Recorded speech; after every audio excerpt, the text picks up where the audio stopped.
Hello everyone, আসসালামু আলাইকুম। কেমন আছেন সবাই?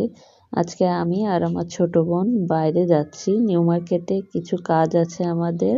আর নিউ মার্কেটে আসলে সেভেন সেভে তো আমাদের আসতেই হবে, সে আমাদের কাজ থাকুক আর না থাকুক। নিউ মার্কেটে আমি একটা ড্রেস বানাতে দিয়েছিলাম, সেটাই নিতে এসেছিলাম।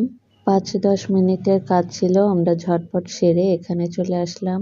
এখানেও অনেক ঘোরাঘুরি করলাম, কিছু কেনাকাটাও করলাম।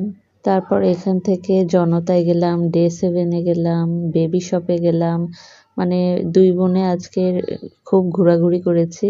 কোকারি যে জিনিসগুলো এত সুন্দর সুন্দর, তাই ঘুরে ঘুরে দেখছিলাম যে কোনটা নতুন এসেছে কোনটা আসেনি। এই সব জায়গায় ঘোরাঘুরির আগে আমি আর রিদি যেয়ে আগে বার্গারের অর্ডার দিয়ে এসেছিলাম। তো ফিরে এসে দেখি এখনো তাদের বার্গার রেডি হয়নি। তো কি আর করার, কিছুক্ষণ ওয়েট করলাম। তারপর বাসায় ফোন দিয়ে শুনছিলাম, যেহেতু আরিয়ানকে আম্মুর কাছে রেখে এসেছি।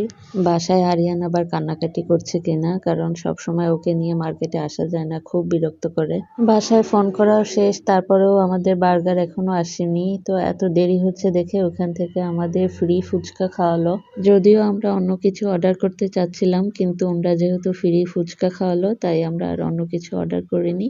দুইজনে মিলে ফুচকা খেলাম। তারপর আমাদের বার্গারের পার্সেলটা নিয়ে আমরা বাসায় চলে আসলাম।